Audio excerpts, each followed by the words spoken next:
All right, guys, we're going to get started. And that means you have to put up with me for a few minutes. So I want to welcome everybody to TranspoCon 2020. My name's Tim Gunther. I'm been with the department 30 years in transportation planning. My boss, Todd White, fire up. I worked down on the third floor for all 30 years, actually. I guess I'm going to hit housekeeping first.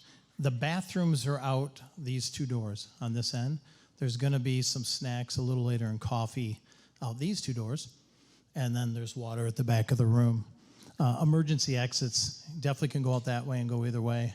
There's also out this last door right outside if we have to do that. So that's where the emergency exit is. Right now I'd say, can we turn off cell phones? If you've ever spoke before, that really distracts you. So if you just silence them or turn them off, whatever you need. If you need to take a call, definitely please step out. There is, for our presenters, there's a clicker up here. It'll be right next to the computer. So you have a clicker for that. And I think now we'll do our safety moment for the day. I'm going to do one with hotel and motel safety. Your business travel makes hotels and motels basically our home away from home. It's just as important to be prepared and know what you would do in a hotel motel emergency as you would in your own house. Facts. On average, 1 out of every 14 hotels and motels report a structure fire every year. The majority of them that result in death, they're started in the bedroom. So be aware of that. When you travel, look for hotels that are definitely protected with smoke alarms and a fire sprinkler system. When you enter a room, look for the escape plan. There's always one in there. And definitely suggest that you keep your room key by your bed and take it with you if there's a fire. From recent experience, I'm going to add, if you use the pool area, definitely don't run around the pool, right? Because you might break something. Okay. This safety moment was brought to you by the National Fire Protection Association. So I think that covers our housekeeping. To start TranspoCon 2020, I would now like to introduce our first presenter, Director Ajaba.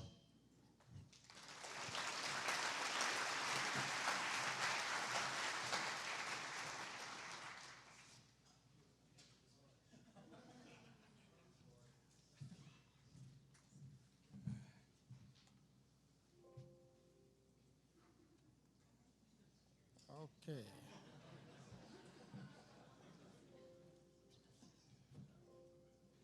I think John is messing with me over there.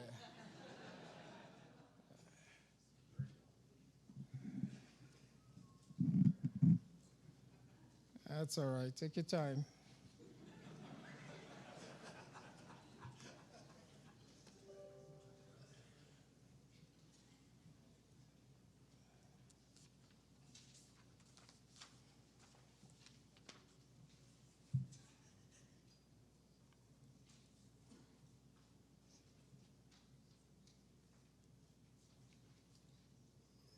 All right. Good to go? Good. Yes. Well, good afternoon, everybody. It's really a pleasure for me to be here today. I think this is one time of the year where we have a cross-section of the department come together, share ideas, look at innovative products going on out there in our business, and how can we improve the way we do business and serve our customers, which is the public. So I'm always very excited about this one time of the year. For as long as I can remember, about 25 years now we've been doing this. We've obviously refined it over the years, and it's a good thing. So again, we want to welcome each and every one of you.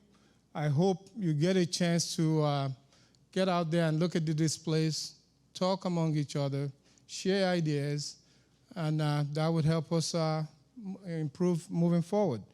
Today, I'd like to talk about several things. The first one being Rebuilding Michigan, which is, I don't think anybody that's working in transportation knows what that's about. It's a big challenge for us, and it's going to be a very exciting 4 or 5 years. I'm really looking forward to us being able to show the public what we can do, with the hope that after or before we are done with expending this money, there'll be a real funding solution moving forward. Next thing is to talk about the MDOT House, actions and accomplishments. I'll also like to talk about the Transportation Development and Recruitment Program, which is all part of the House. Talk about the capstone programs and vocational village program. This is one that I'm sure most of you have not heard about, but we've been quietly doing some work behind the scenes with the Michigan Department of Corrections. I'd like to share that with you as well. So, rebuilding Michigan. To me, this quote, I think, really captures it. Determined people working together can do anything, and that's us, right? And I believe that you'll see in some of my other slides that we've proven this over and over the years. So this is nothing new to us. But how do we make sure that at the end of the 5 years when we're done spending this money, we're able to show results without anybody saying that we use the money for other things that are not related to transportation? These are some of the things that we are going to be focusing on. Rebuilding Michigan is meant to focus on rebuilding the state highways and bridges that are critical to the state's economy and carry the most traffic. This is consistent with what the governor ran on fixing the damn roads, right? And part of that was the 45 cents gas tax. Obviously, we didn't get a lot of support in the legislature, so Plan B was the $3.5 billion bond.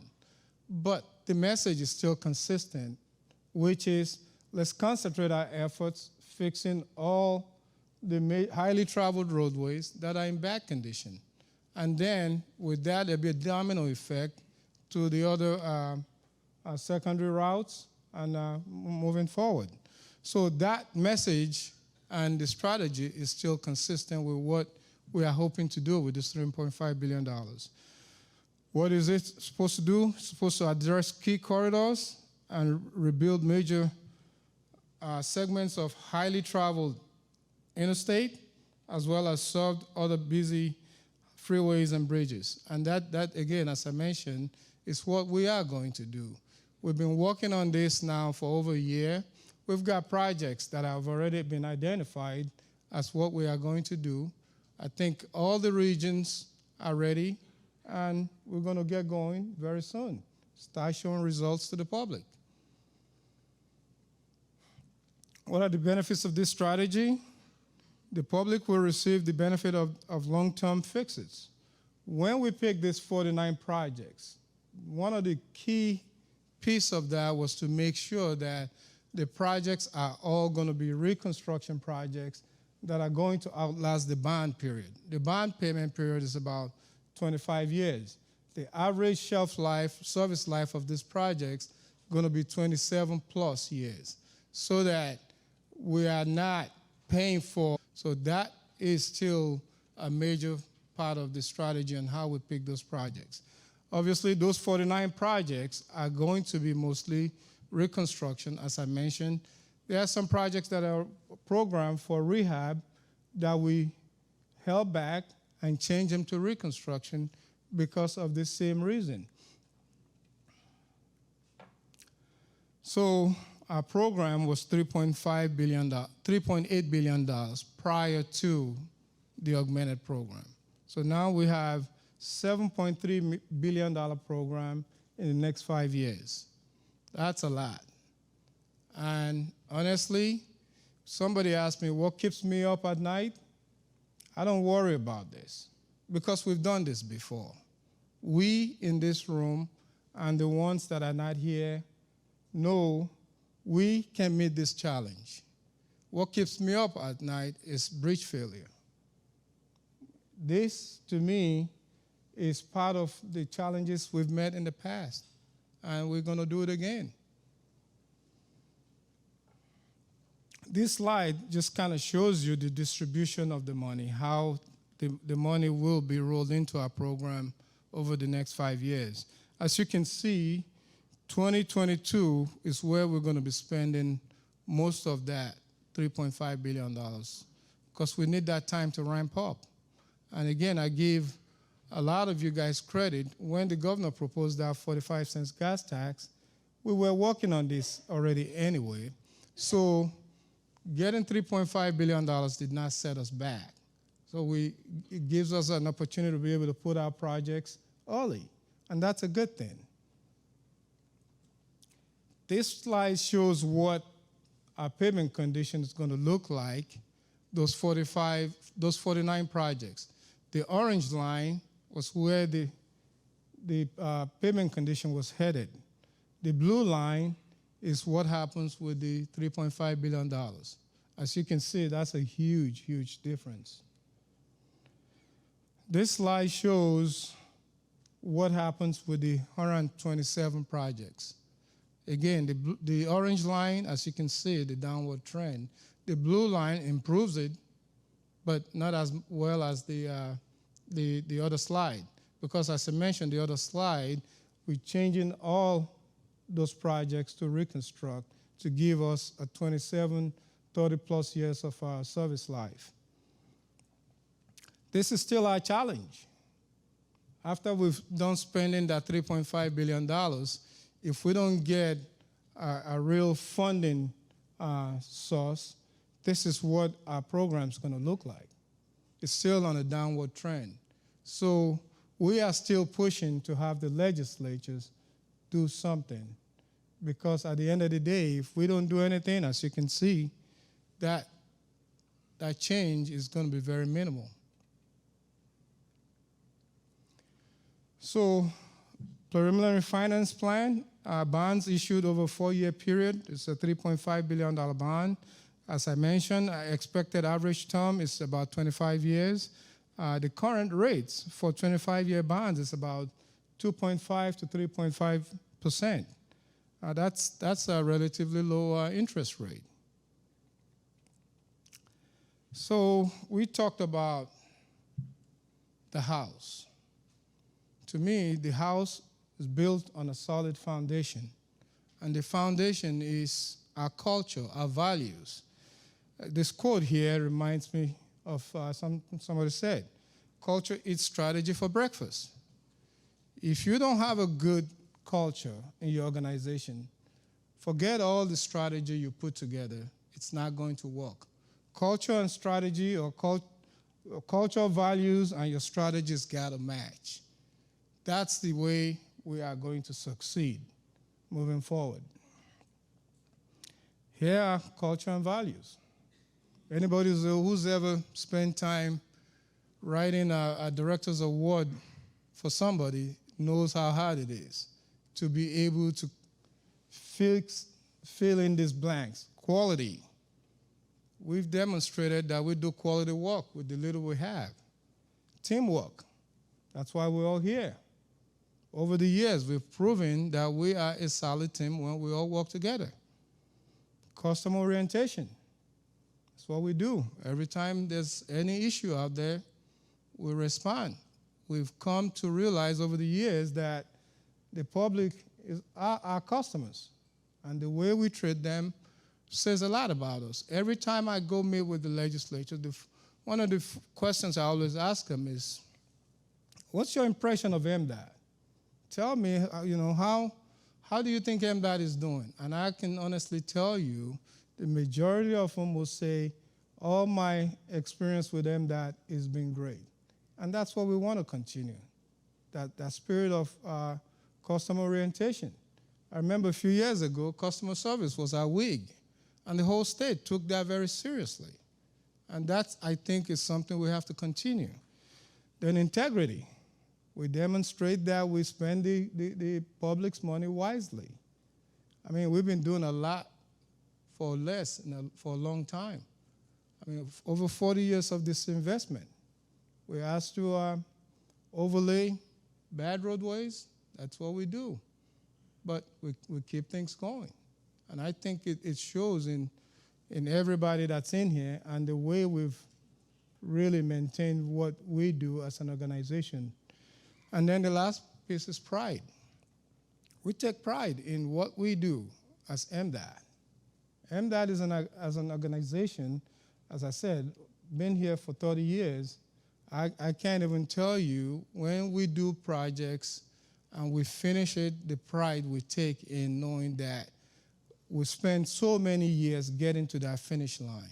We have a lot of big projects going on out there right now. I-75 in Oakland, I-94 in Jackson, I-75 in Monroe. I can name so many projects all over the state. It is because you all take pride in what you do. And I want to commend each and every one of you for that. Thank you for all you do out there. So those are our culture and values, and that's what this house is built on.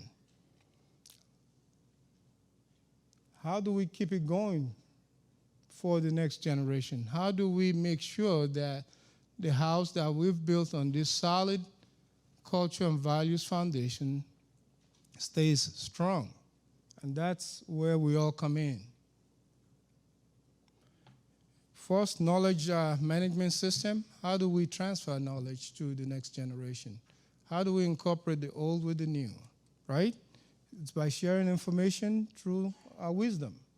For those of us who's been around a while, bringing in the new, well, I don't want to say old. Those of us who've been around a while, how do we make sure that we transfer that knowledge to the next generation? I think it's really important for our survival. Employee life cycle. You know, we recruit, we train, we work hard to retain them. Believe me, there's a war for talent going on out there. I think I mentioned this in one of our leadership meetings one time that I was at an MCD board meeting, and a professor walked in and said, well, one of our students just got offered a $100,000 signing bonus to come work in Silicon Valley. I mean, we have engineers here that's worked in NAMDA for 7 or more years that doesn't make $100,000. So how do we make sure that we retain the talent that we recruit? So you will see in some of my slides, we've taken an aggressive approach to recruiting. We really think it's important that we go out and do that.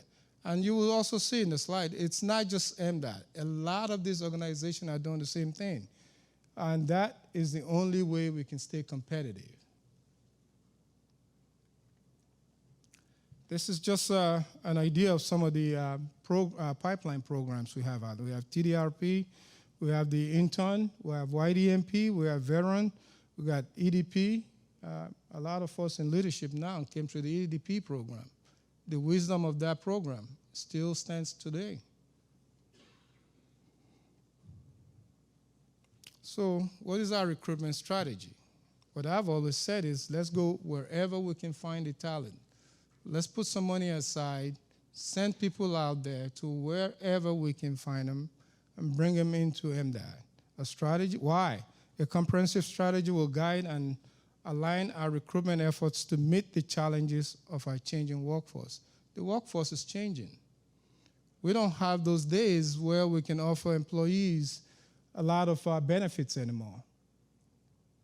You know, the young, the new employees wants to make sure that where they end up, it's a fulfilling career.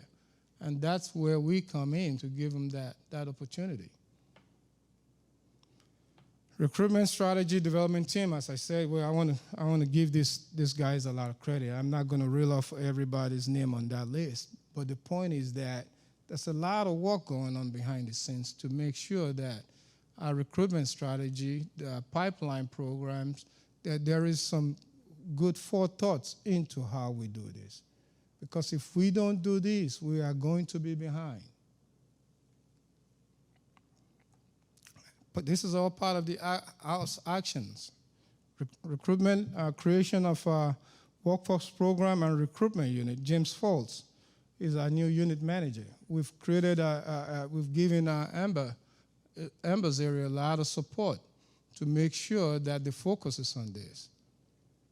Rhonda Mitchell does the workforce development. She's our workforce development coordinator. Posting coming up soon is for our transportation diversity recruitment strategy coordinator. And then we've hired Logan Cook in the OHR area to also be part of the support system. This is an all-hands-on-deck approach.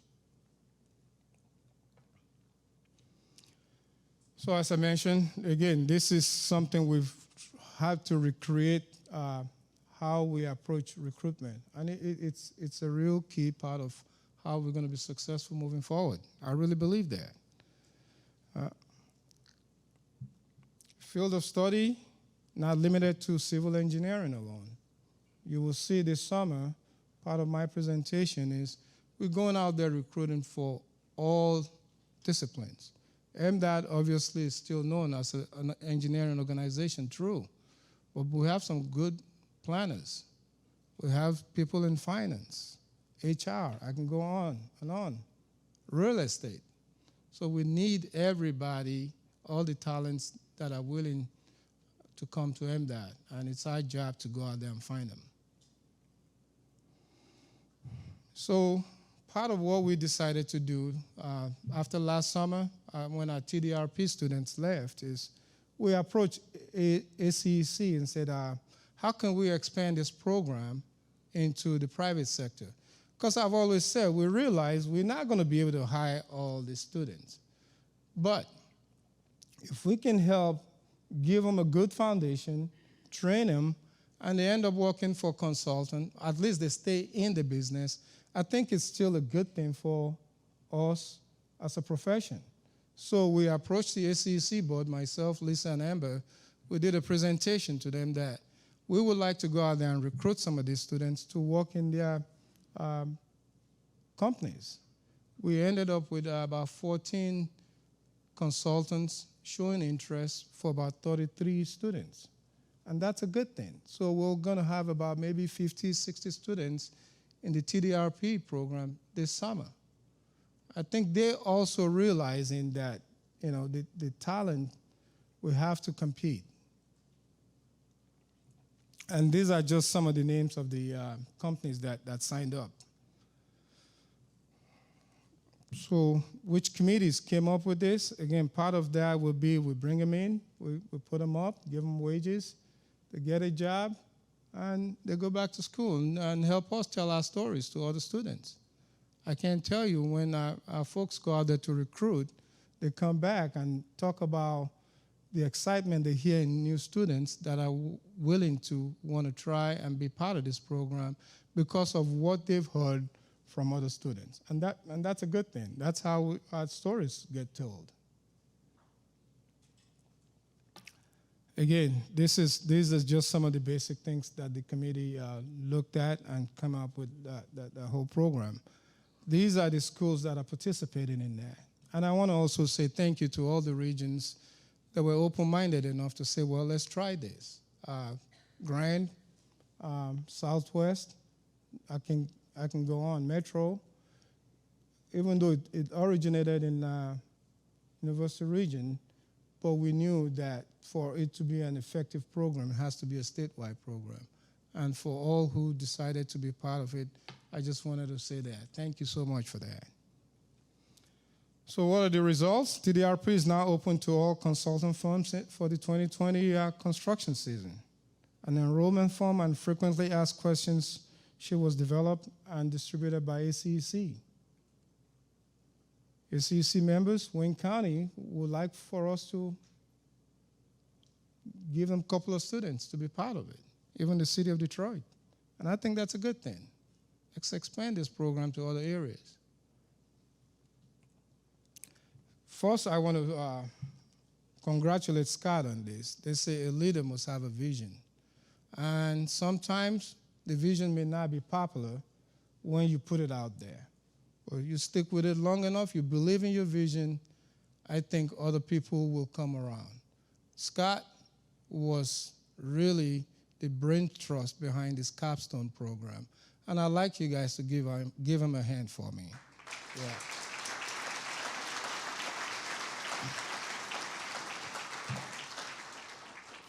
And look at the statistics. Statistics is not wrong.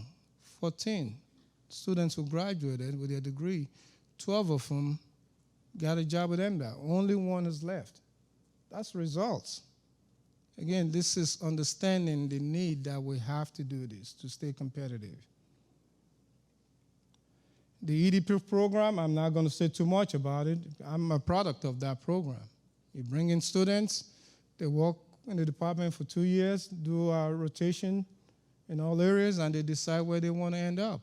And as I said, I really applaud the wisdom of the ones who started this program over 30-something plus years ago. Summer internship program, that's going on. We bring in students, same thing. You know, it doesn't matter what your degree is at that time.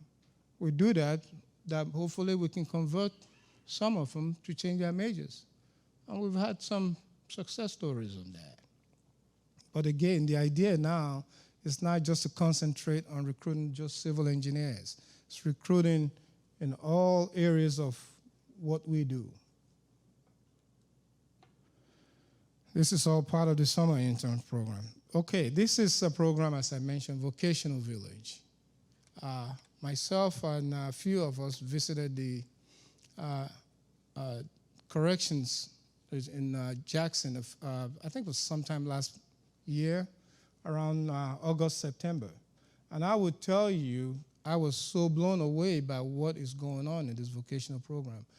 DTE has a training program inside that facility where they train inmates that have about 6 months to go, that they could work on the lines and be part of their team. And when the director of corrections first mentioned this to me, I'm like, well, you know, I don't know how we can fit into this. But I'll tell you, the day we were there, DTE leadership was there interviewing to hire some of these. And they say they're having success stories. We may think, well, this is not, doesn't fit into what we do.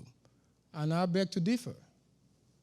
They have a CDL training program there where some of this, when they are about to be done, could be to get their CDL license. We can have them work in our maintenance garages. So again, the point is that we have to look beyond just our regular way of recruiting and doing things. The world is changing around us. DTE, as I mentioned, is a good example. And how do we stay competitive when an organization like that sees opportunity where we don't? So we'll form a team that's looking into this. How can we also be part of recruiting these students from the vocational village to come work for us, even as TNCs in the wintertime on a temporary basis? See if they even like to do that. And hopefully we'll be able to retain some of them. That's money we don't have to spend to train them to get their CDL license. So I think, again, this is a good thing, and we should embrace it. Partial learning reimbursement program. This is another way of trying to encourage our employees to get higher degrees and retain them in MDOT. This is part of our retention program. So I'd like to share this, just more for reminders. We've got the Director's Award coming up. Please, there's a whole lot of well-deserving people at MDOT. Take the time to do it. I know it's a very tedious process, but it's tedious for a reason. Because to get over that threshold, you have to be able to prove that you're head and shoulder above a lot of other people.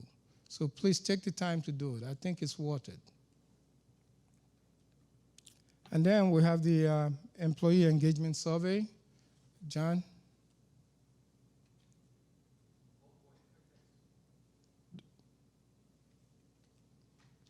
Hello to my fellow state employees. This is Governor Gretchen Whitmer. You inspire me every day through your hard work and commitment to serving the people of Michigan. And I want you to know that I'm committed to ensuring that you have the tools you need to do your job effectively and have an opportunity to work in an environment that is engaging and inclusive. I encourage you to participate in the 2020 Employee Engagement Survey that begins on Monday, March 2nd. Your voice is important to create the environment that supports you and allows you to grow. So thank you in advance for participating in the 2020 Employee Survey.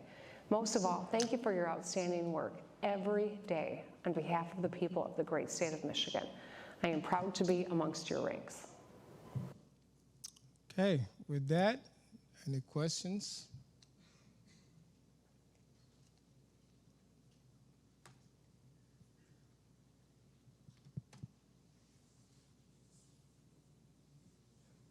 Sure.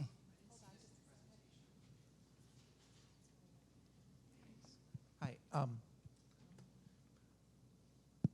I didn't see this in your presentation, but I didn't know if other opportunities would be made available, such as alternate work schedules. I know it's kind of already a thing, but telecommuting from home. I didn't know if that was something that's been under consideration. Oh, it's a good question. I think there's a team looking at that right now. Obviously, with our program doubled, I don't know, Amber or one of them can speak to that. So perhaps you can talk to them afterwards. But there's a team looking into that. And what we've done is not let Lansing decide who gets to participate and who doesn't. Let the regions decide based on needs. And I believe that's where we've left it. Yeah.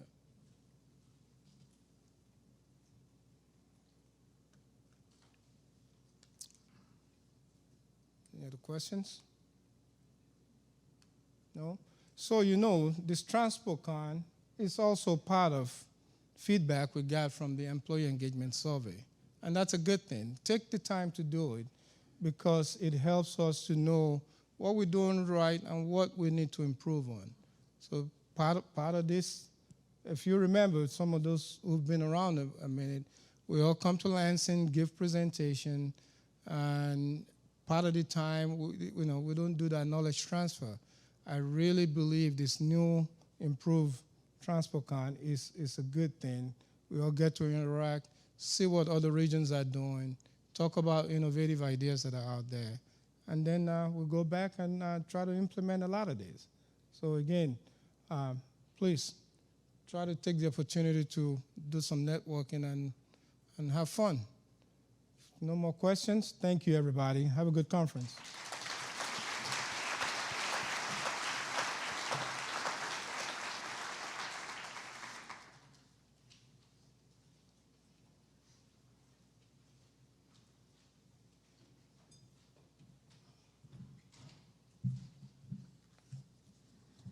I do want to add a couple housekeeping type things. I do want to welcome the people who are watching through Livestream.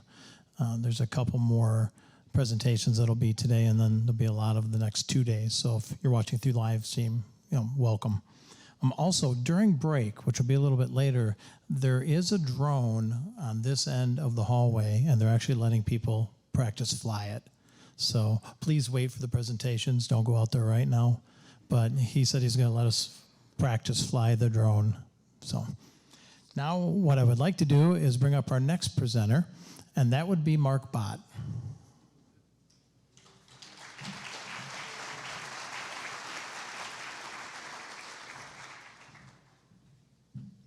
Well, thank you very much, and I'm glad to hear about the drone, but do I still have to man my booth over next door, or can I go to the drone? So obviously it's going to be quiet over there. First, I want to thank the director for being my warm-up act.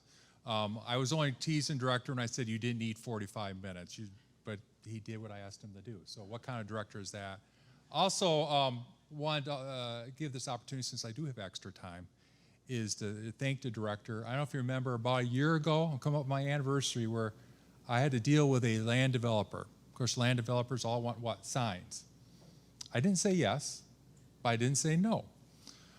Within 24 hours, there was commercials on both the radio and TV with my name and number on who to call. Why can't MDOT give this sign? And I have to say, within 24 hours, the director called me up on his personal cell phone, which I wish I would have wrote down so I can call him back. But first thing he said, Mark, I'm sorry to hear what you're going through, and if there's anything I can do, please let me know. So I wanted to thank the director for that. So once again, that's the type of director we have. I also want to thank you as participants at TranspoCon to have me as your kind of like your kickoff speaker.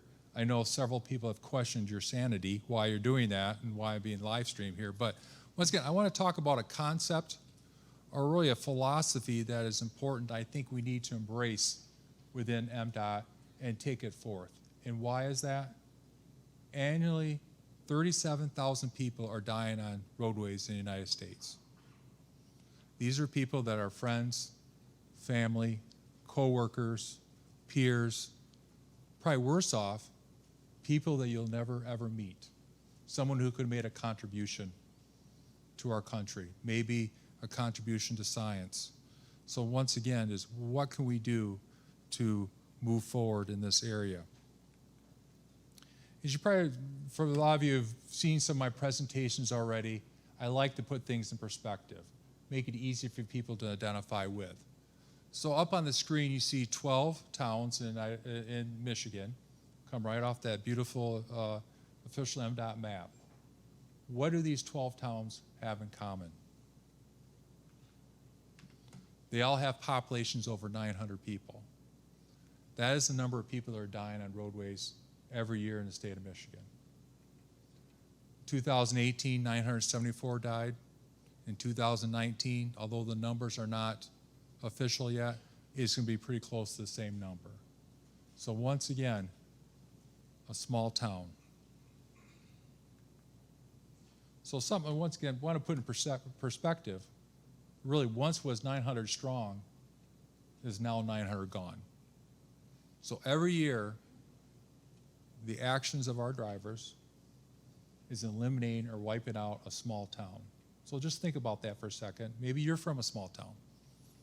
Next time you open up that map, that town is gone. Okay, now that's 1 year. What about a decade? 2009 to 2018. 9,489 fatalities in Michigan roadways. That's equivalent to Alpena, Benton Harbor, or Howell. So once again, think about that. I've always wanted, kind of one of my dreams as a department before I ever retire was to have an official MDOT map come out and maybe you promote it as TZD where we purposely leave off a town. I know we've done that in the past and we have apologized to Petoskey. Hopefully they're over it already, Scott. We gave them a nice road diet. They haven't complained. I think they actually like it, so we've made it up to Petoskey. But once again, produce that map. Have them open up. Go, where's my town? That's the impact of what's happening on our roadways every year and within a decade. So what's our plan? What's our strategy? What's our business plan? What you see on the screen there is our 5th Strategic Highway Safety Plan. It's got goals for 2022. Our first plan went back with goals in 2008. Every year we produce, every 4 years we do produce a new plan. Our previous plan was 2 years, trying to catch up with the governor's cycle. But once again, that is our plan. That is what we're going to use forth. That is how we're going to drive fatalities down on our roadways. So what is Strategic Highway Safety Plan? It's our framework. It guides us in what we do. Who oversees it? By federal law, the Strategic Highway Safety Plan is supposed to be under the DOT. But in Michigan, we have it under the Governor's Traffic Safety Advisory Commission. That's bringing 11 members in together, state partners, local partners, private partners, who all represent the 4 E's. Much easier to operate that way. What does that do is it brings back everybody together, helps us develop our goals, our strategies, and our objectives. What are we going to move forward to drive those numbers down? So what is the goal in 2022? We're going to drive down from 2018, 974 fatalities down to 945. And our serious injuries from 5,586 to 4,994. Now you might say that's not a drastic decrease. And it's not. But once again, it's based on the data and what is currently happening on our roadways by roadway agencies such as ourselves and other state departments.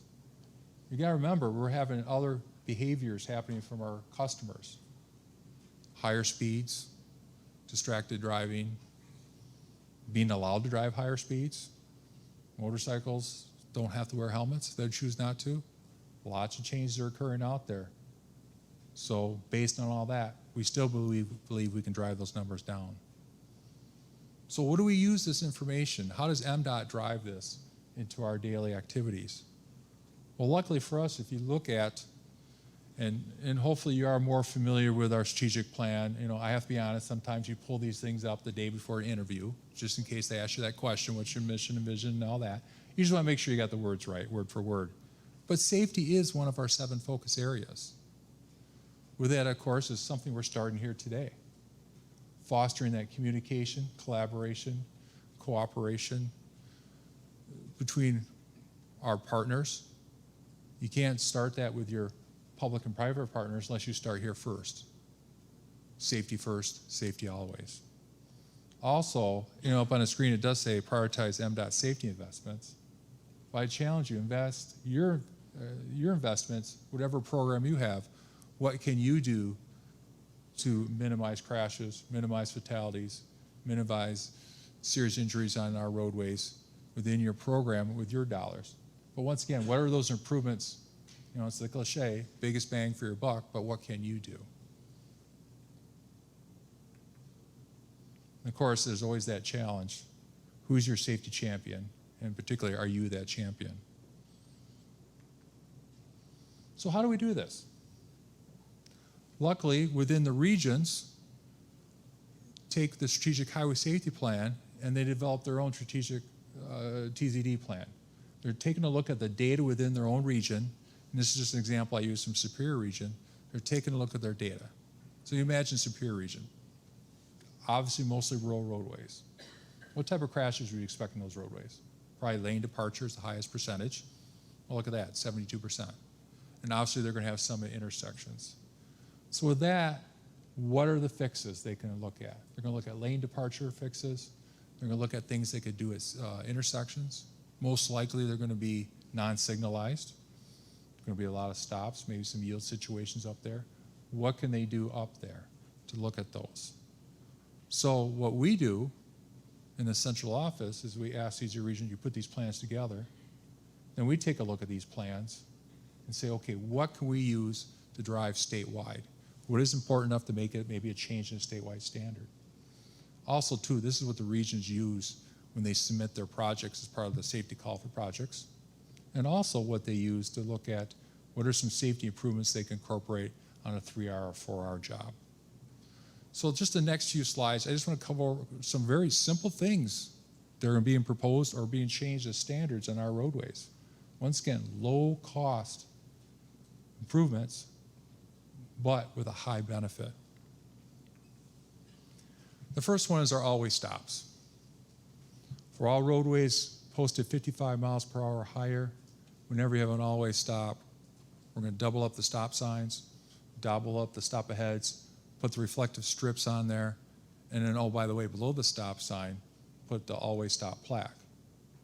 Now, what's unique about this is we're going to put that plaque on the opposite side, below the stop sign on the other side. So you see it down below. It won't obscure the shape of it, so the person coming the other side will still know it's a stop sign. But once again, remind our customer, first we got them to stop. Okay, accomplishment number 1. Okay, you got them with the stop sign. Now you got to remind them, well, all the other traffic's going to stop. Maybe they forget. You know, reassure them. And why is that? We want to provide consistency on our roadways.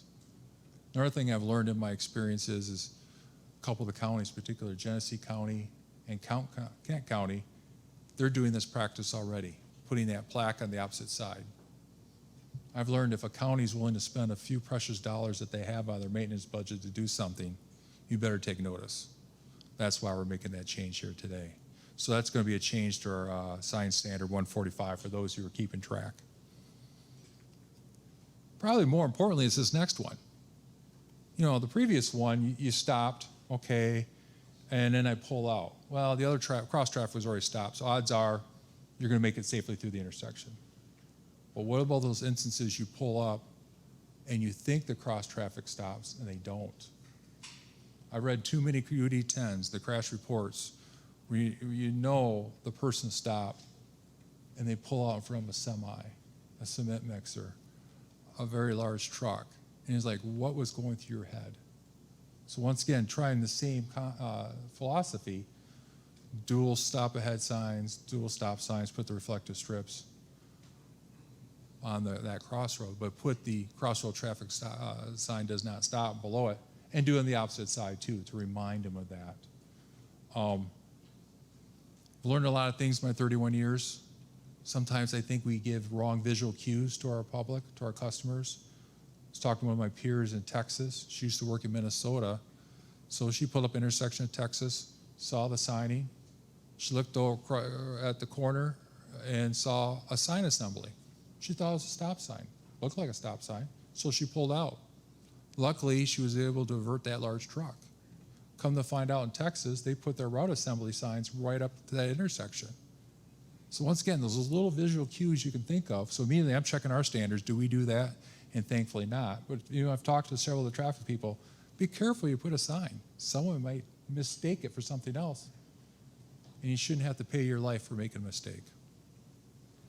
With that, we're going to look at some criteria if that crossroad is like a higher functional class, higher county road, higher ADTs and all that. And also too, what's happening further down those roads is if people are stopping, you want to provide consistency. So once again, giving that information. And also give the region some opportunities too. If there's some high crash experience, they can go ahead and place this type of signing. Pavement markings. There's some changes coming out for those who are fans of the manual uniform traffic control devices. Probably the next manual has got some major changes on pavement markings. In particular, going to 6-inch lane lines. Right now we've got 6-inch edge lines. We've had that for the past decade. And also data extensions for both our off-ramps and on-ramps. And why is that? Well, I think you might learn more, hopefully, from our next speaker on why we're doing this, but kind of a opening act for her is that connected vehicles. Here's a slide supplied to us from TTI, Texas Transportation Institute, but it just shows the impact that's going to happen with new vehicles. Particularly look down at 2025 for lane departure warning. Once again, you get that a cue of some type, maybe visual, audio, whatever. Almost 99% of cars could have that. That's when you're starting to get down to, I understand, the level 2, level 3 in automation to lane keep assist, maybe where the car starts braking for you. The steering wheel is actually taken away from you and that function comes. In order for that to happen, we need good pavement markings out there, quality pavement markings, and as the researchers have told us, the best thing you can do is wider pavement markings. So, but you look at it, it's a win-win. It's a win-win for both people with the vehicles that could use that technology or have that technology, and it's also a win for the actual motorist itself. And I think you really recognize this if you do a lot of driving, maybe perhaps around the Chicago area. You see all the beautiful markings they have. You come through Indiana. You don't notice anything in Indiana because there's always construction going on, so you can't tell what permanent markings they have. But you get into Michigan, and you're like, where do our lane lines go? They're not there. Well, they are there. They're 4 inches. They weren't the 6 inches that they were in Illinois, and they're not the 6 inches like they are for edge lines. So that's a change we're going to do in this construction year, 2020. We're going to make it part of our annual pavement marking program. Luckily for us, for those lane lines on our freeways only, it's going to cost us about $200,000 more. Not a bad investment. Also for putting those dotted lines for both our off-ramps and on-ramps, another $450,000. So once again, not a large investment, a great return for those who start to have this technology in their vehicles. And look at to me, it's a win-win because DOTs are trying to figure out what can we do now to help prepare for this situation. It might be different. We start pushing for 6-inch lane lines on our non-freeways. We figure that could cost another additional $1 million. Not bad when you look at the big picture. It's just that with passing, no passing, we still can't figure out how we can get that pavement marking contractor to do that without possibly looking at removing all those pavement markings first. Okay, you could do that. We figured out that's probably about $27 million. So we got to think of a different approach to possibly incorporate that. Or maybe get some funding from GM or Ford or whatever to push their product. Another item that I know the regions are excited about because they want it to be made a standard right now and they want to put in their projects, it's called mumble strips.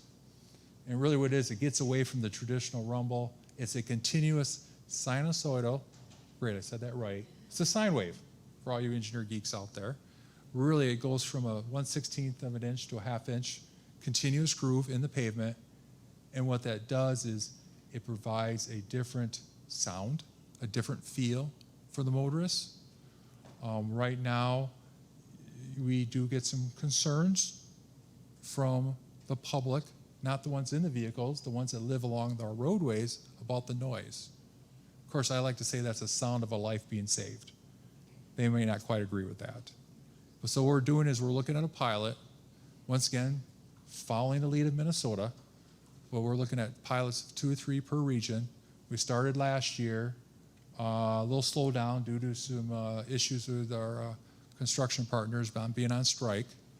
So hopefully those will go through this year, and we can go out and do some testing to ensure that this is the right product for us to move forward with. I appreciate your excitement, I really do, but we want to make sure we can produce something that will go forth and be accomplished. Good news is we do have a Michigan contractor who can actually do it now. So he can do many things. So, but what we learned is NCHRP study 641 said you're really looking at the in-car, in-vehicle noise. So minimum is difference of 3 decibels. 6 is kind of like desired up to 15. What we're showing right now, we took a look at some in Superior region and in North region, and it's probably around 10 to 13. So we're right in that sweet spot. But probably what's more important, what's that noise on the outside? You get 50 feet away from a rumble strip, a traditional rumble strip, and the increase in decibels basically sounds like a semi is going by. Well, it's not a semi, it's you in your car. For some reason, you've left that lane. Why it was a straight stretch of roadway and you left the lane, I don't know, but you did.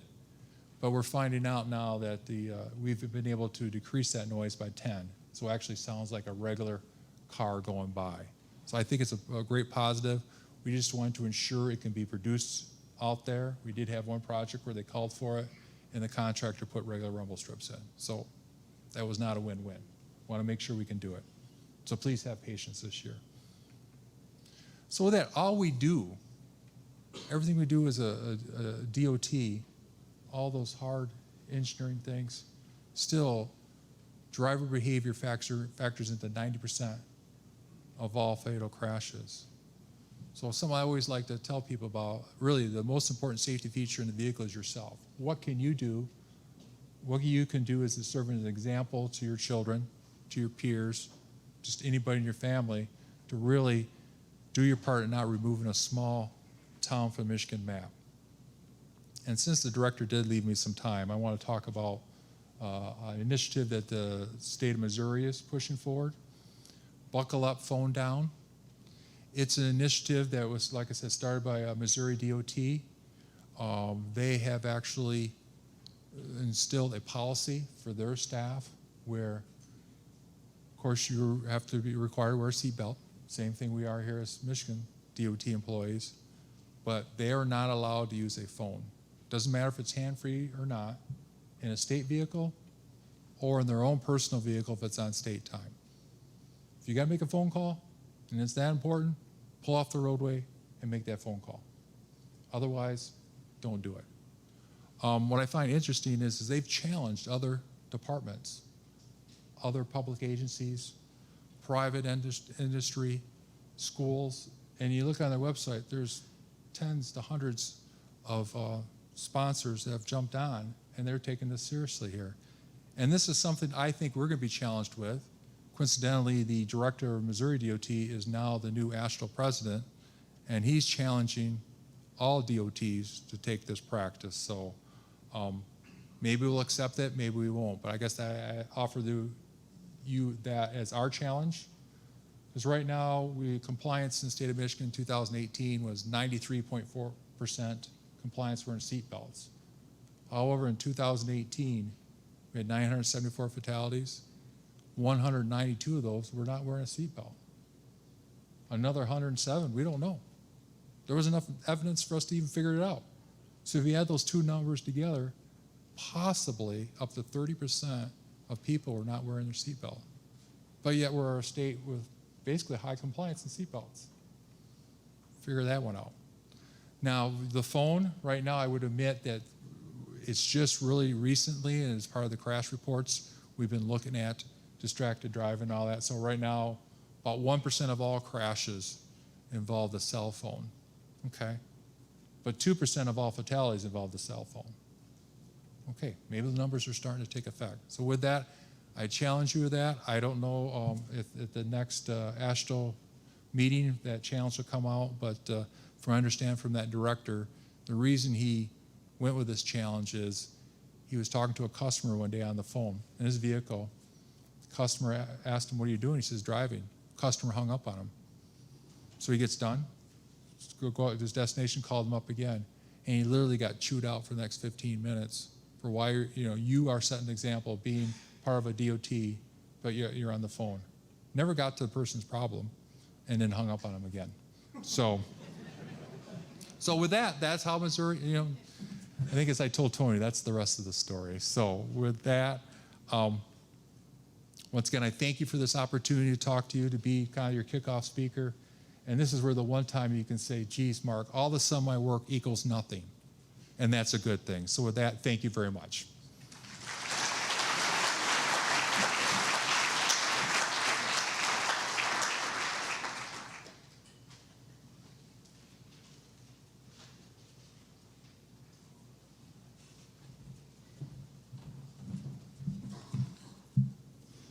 Okay, I just got a text from one of my coworkers back at work that can hear well on the actual live stream, but unfortunately the way we're set up, that corner has a hard time. This is for presenters the next 3 days. You have a hard time if you're back here, you have to have a really booming voice. So I know it's a little bit annoying, but make sure if you're presenting that you're a little bit closer to it. You can actually pick up the stand and move it if you need to, or the mic comes off. So that would help the people back in the corners hear a little bit better. With that, I'm going to bring up our next presenter, and that would be Elise Felposh.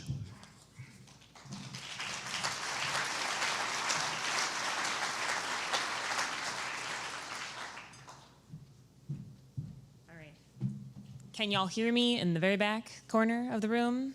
All right. I will do my best to stay right here. I tend to gesture wildly and do things like that. So what I'm going to be talking to you today is the North American International Auto Show 2020 Michigan Mobility Challenge, the longest name for a challenge that we could possibly think up, but it is. We do shorten it to NIAS 2020, or just sometimes the NIAS Mobility Challenge. So that is what I'm going to be talking about. Mark did a very wonderful introduction, I think, to the whole general topic of Towards Zero Deaths. I think there are many of the people in the public, as well as probably many in this room, that thinks this whole idea of autonomous vehicles and self-driving cars and robo-taxis seems like the Jetsons, right? It seems like something that you cannot imagine ever existing in your lifetime. You don't know why anyone would want to ride in one of those things. And so we are looking to normalize that technology as a part of this challenge, right? So I want you to just take a moment and imagine what you think downtown Detroit will be like in 2050.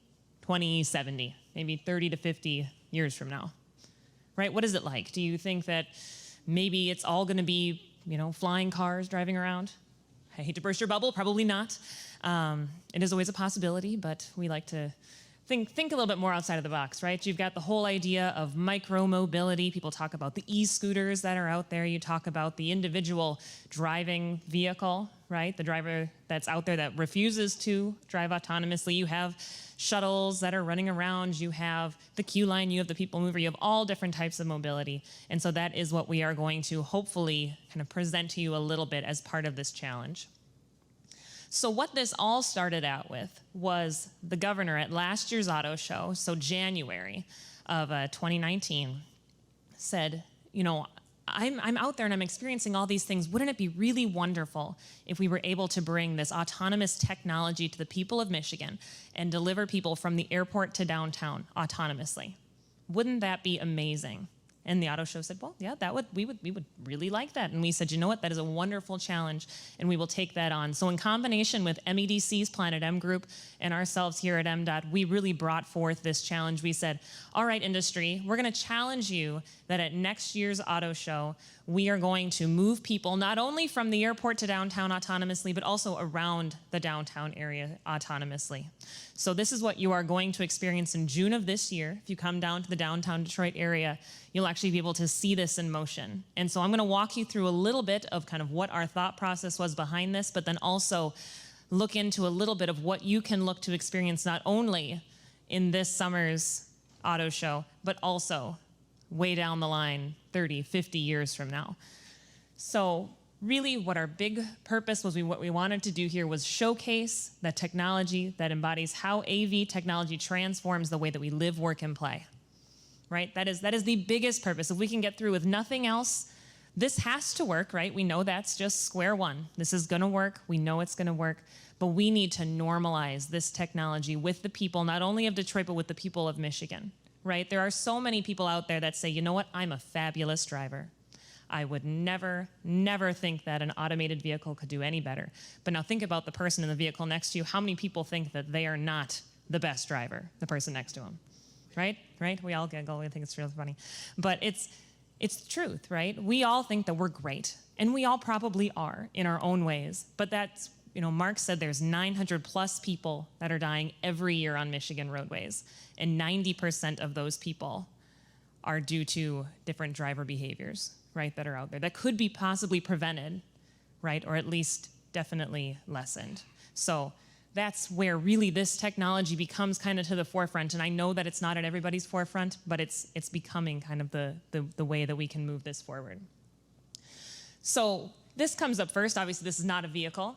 But what we're really trying to do with all of this is bring it all together to a seamless user experience. We know that a big part of these technologies is this way of integrating with your smartphone or your application. And so we went out, and with MEDC, we've kind of procured this application that you're going to be able to use to be able to interact with these vehicles. So that is extremely important for normalizing it with society. We also, of course, have ways that you're going to be able to utilize this demonstration, this experience without a smartphone. But this is something that was really important for being able to kind of bring in that user experience that everybody is very familiar with. So we went with a company called Move It, and it is actually something that is out there today, just in a general application similar to your Google Maps or different things like that, but it will actually show you a mobility as a service. So I don't know if anybody is familiar with the whole idea of mobility as a service, but it's the idea of, I want to get from A to B, show me what is the most efficient way to get from A to B, and you're not picking your mode. It recommends a myriad of modes. So perhaps it's walking, perhaps it's taking the queue line for a portion, perhaps it's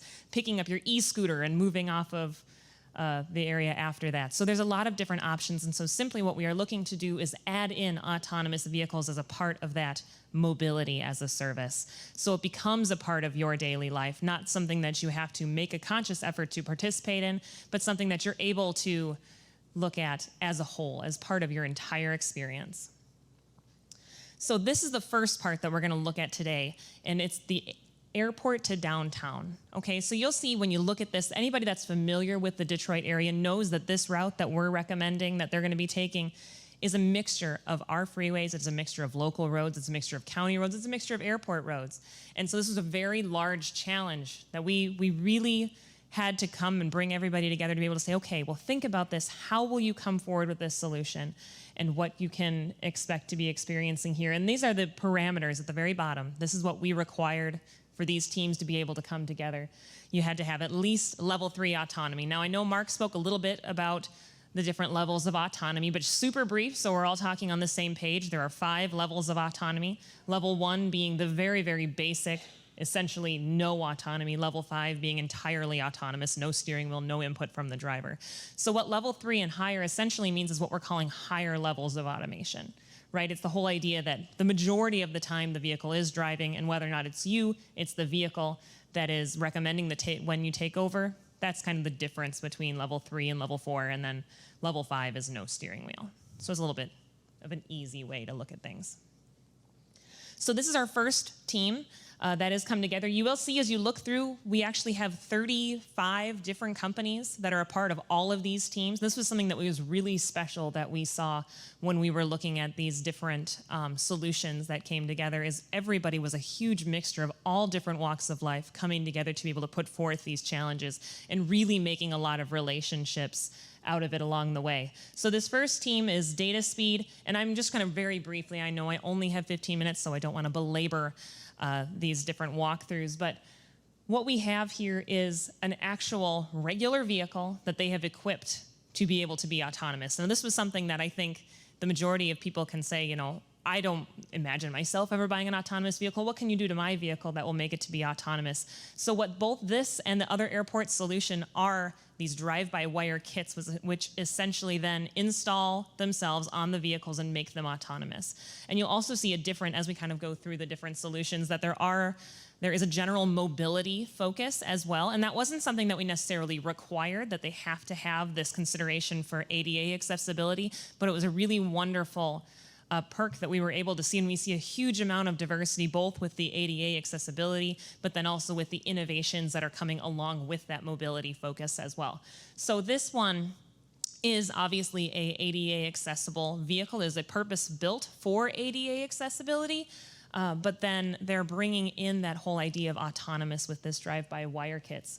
And so this, along with the other one, will be running during that kind of media and days during the auto show, and the rest will be running for the entire experience. So this is something that we actually are going to be doing reservations in advance for, which is a little bit different than the whole idea of kind of that on-demand travel that I spoke about before, but because of the scheduling and everything with the airport, it really lended itself towards this idea of being able and the need to really focus on that reservation in advance for those attendees. So this is a little bit different from what I had spoken about before, but you'll see both here, the Data Speed solution and the FEV North America just generally look like ordinary vehicles. They look like vehicles that anybody could be driving, and they essentially have these drive-by-wire kits installed, which I mentioned previously, but this solution's a little bit different as it includes teleoperations as well.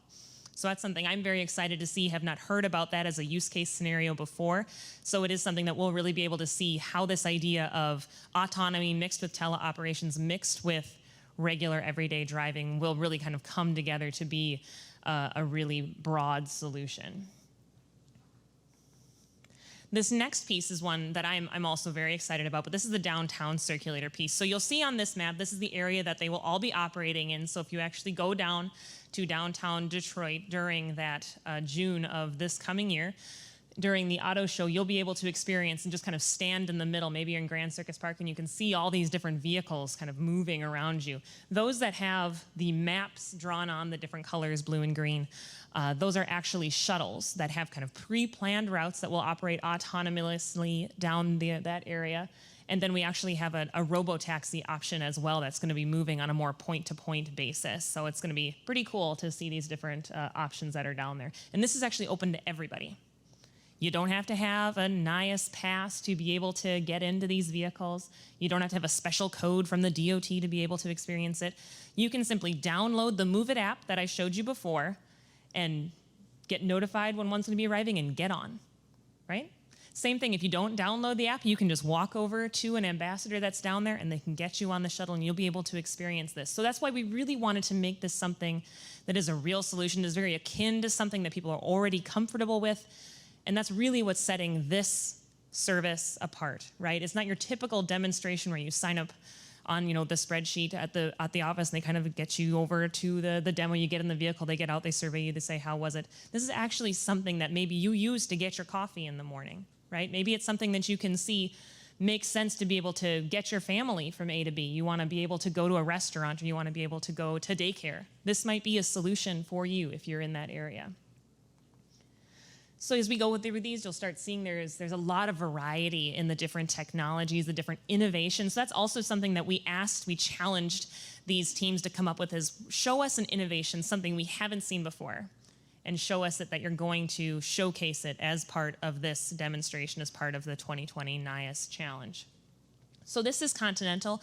Their innovation that they're going to be doing is the platooning of vehicles, so they call it shuttle train technology. Essentially, it's the whole idea of you have these shuttles that follow kind of one another in an autonomous way. So they're able to get a very large number of people, right? 45 people at once, back and forth. So this is one of the options. Another thing that I didn't point out before, but I do really want to focus everybody's attention on just for 1 second, is this idea of the universities are all being included. So this was something that was actually the director's kind of initiative with this as well, was this idea that we really want to be able to integrate our university partners as part of this. Not only those that are typically involved in the space, but then really push companies to be able to reach out to all of the universities in the area and find out this kind of unique way to be able to both expose them to the technology, but then maybe expose some of these companies to the universities that they weren't expecting.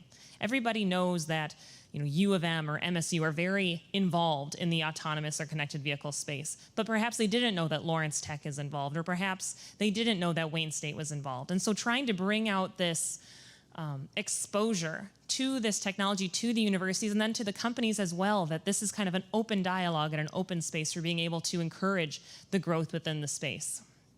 So you'll see here they had Oakland University, it's just the very last teaming partner on each one. Now this is the Navia solution, partnered with a number, but also with Wayne State. They are a single shuttle that will be operating around, and then they have 15 passengers associated with this. This is one that actually is able to do automated ramp and the kneeling. So this is something that we're hearing from the mobility community, is that even if areas are ADA compliant or mobility accessible, it is something that then they have to go get the special ramp, they have to bring it to the vehicle, they have the big hoopla, right? It makes it seem something that's not a real solution for them, just something that they're tailoring to be able to make it work. So this is an opportunity that we are excited about as well. This next one is a robotaxi solution. So this is our only robotaxi option, but there will be 10 Sonatas running around the downtown area as well during this entire period. And they operate a little bit differently from that whole idea of a route-based shuttle kind of concept, and they're doing point-to-point. So you identify where you want to be picked up and then where you want to go to. And so you're going to be able to experience this as well as part of that. So now this is something that is a higher level of autonomy. We are requiring that each of the vehicles have an ambassador, a safety driver in the vehicle, although as an anecdote, this was one company that said, we really don't need anybody to be in the vehicle. They could sit in the passenger seat, and they've actually demonstrated that at Las Vegas at the CES show down there as well. So it's very exciting to see the different levels of autonomy, the different ways that these companies are showcasing these mobility solutions and being able to really move it forward. And they partnered with Lawrence Tech here as well. So this is a Local Motors solution. This is something that their technology is pretty cool. It's actually a 3D printed shuttle. So it makes it a little bit different, a little bit cool. They actually have a SAE level 5 as their focus, and they are going to be ADA accessible as well. And you will see that there's a lot of inclusion of this whole idea of they have IBM Watson Internet of Things. You have some that have incorporated Amazon Alexa. So there's a lot of interaction with the rider, as well as interaction with the outside public as well. This is one very cool futuristic design on this one. I really like it. But this is Smart Cone Technologies solution. They're partnering with a number of providers, including Kettering. And they actually are very, very focused on this whole idea of normalization of the technology with the public that are out there, the folks that are walking around on the sidewalk that may be passing one of these things. So they have this idea of these smart bollards that are going to be out there and are going to be able to interact with the public as well and be able to showcase, okay, this vehicle is coming up, this is what you can expect, and really start to get it to be something that is more normalized.